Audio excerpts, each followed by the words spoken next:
Hello, I'm Mady Ho. I'm currently studying the Year 3 of Bachelor Degree course in Computer and Information Security in University of Plymouth. This video is going to showcase my final year project on the topic of detection of illicit Bitcoin transaction with the application of graph convolutional network. I will talk about the background and show you the key features of this project. So first of all, why do we need to detect the illicit Bitcoin transaction? One of the main reasons is that Bitcoin has been a popular choice for culprits to receive the money from their illegal activities all around the world. So we need to combat these activities, illegal activities. The Bitcoin dataset used in this project have totally over 200,000 transactions.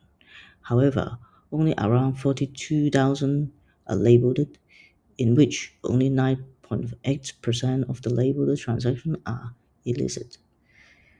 Besides, from the chart, we can see that the distribution of the case of the class is not evenly spread among the 49 time steps. So this is an example of the Bitcoin transaction in particular time step.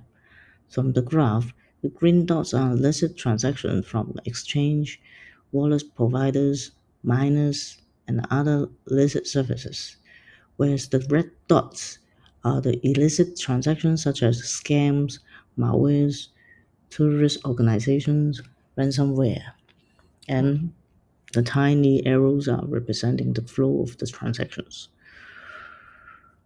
For the dots in gray are the unlabeled transactions, and the ultimate goal is to find a solution that we can simply use this graph data to train a machine to learn from these labeled transactions as well as their relationships between each other, so it can accurately predict the type of those unlabeled transactions, either licit or illicit. So here we come to the graph convolutional network, which is a type of graph neural network that can be used to analyze and make prediction on graph structured data. In a binary classification task such as this task, the final layer of a GCN typically performs a classification on the learned node representations and predict whether it is licit or illicit. Besides, in order to prevent the model biased to the majority class, in our case is the licit class, a new approach for undersampling techniques has been adopted to balance the class distribution and retain the graph structures. That is, removing those time steps with relative high majority from the training data.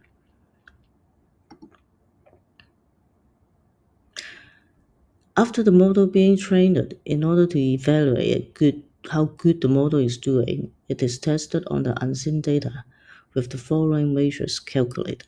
Simply speaking, we can simply focus on the F1 score, which is a harmonic mean of the precision and recall in range from 0 to 1.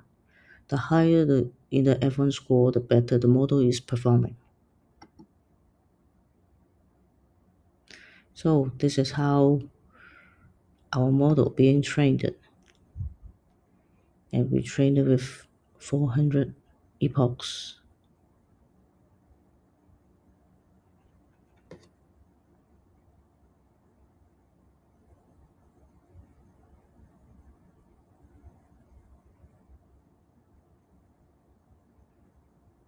So we can see the testing result here from the tested dataset. And after undersampling approach, the model have been trained with a better performance. For the F1 score of predicting the illicit transaction increased from the beginning 0.55 to 0.78. Thank you for watching.